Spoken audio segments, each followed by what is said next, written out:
pronounce the right way. And let me tell you, many times, since we don't pronounce properly, we make spelling mistakes. If you pronounce properly also, most times you can easily make a spelling, correct spelling.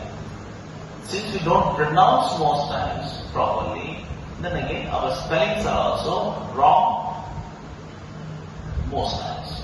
So they are interconnected. May not be in every case, but in most cases. So this is the importance of spelling. So give a lot of importance to spelling, because I have seen many speakers also who speak very well, but they make a lot of spelling mistakes when they are writing. They are two different things, of course. If you just want to learn speaking, spelling may not play that much an important role, but it still plays its role, especially for students.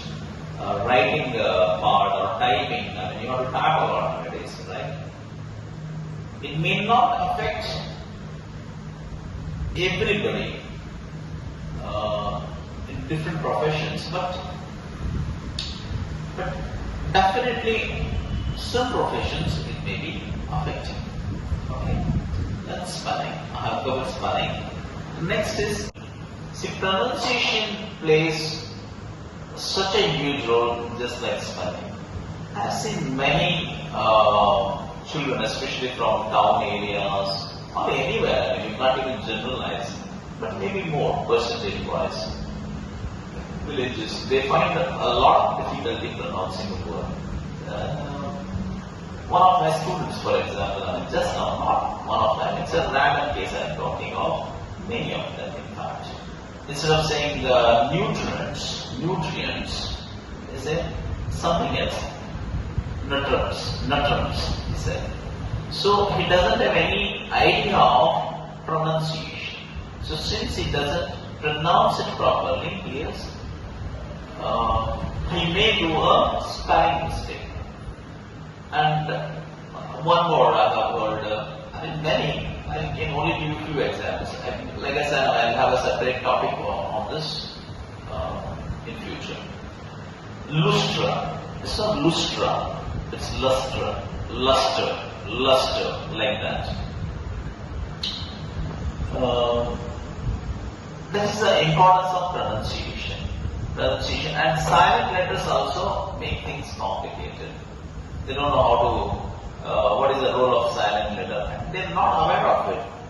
Judgment, for example. It's not judgment, it's judgment. It's not bridge, it's bridge.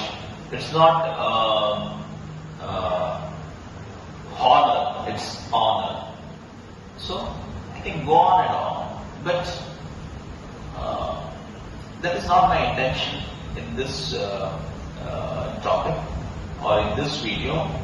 So I'm just telling you the nuances of spoken English. So these things you have to improve. So I am pronunciation part here because I have covered it with spelling itself, but I have done it once again for your benefit because it's my earlier videos. Since I thought I'll give a broader perspective on this. Next is accent. What is accent? First, you have to understand what is accent. Most of you may not know what is accent. See, the way US citizen pronounce is different from the way British citizen pronounce.